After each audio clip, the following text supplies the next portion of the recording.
బతుకు ఆడు ఆటలో మరణమంటే ఏమిటి? ఆటలోని అలుపు వంటి చిన్న మలుపులే జీవితాన్ని అందక జీవమెళ్ళిపోదులే,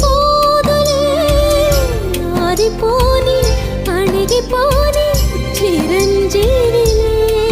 తల నిండుగా శీసులే, ఇక నిండునా ఆశలే. యముని పాశమే బిగుసుకున్నను. మరణమన్నది మరల జననమే. నిండు నూరేళ్ల సావాసం స్వర్గమయ్యింది వనవాసం. దండగుచ్చాను నా ప్రాణం, వెండి వెన్నెల్ల కళ్యాణం.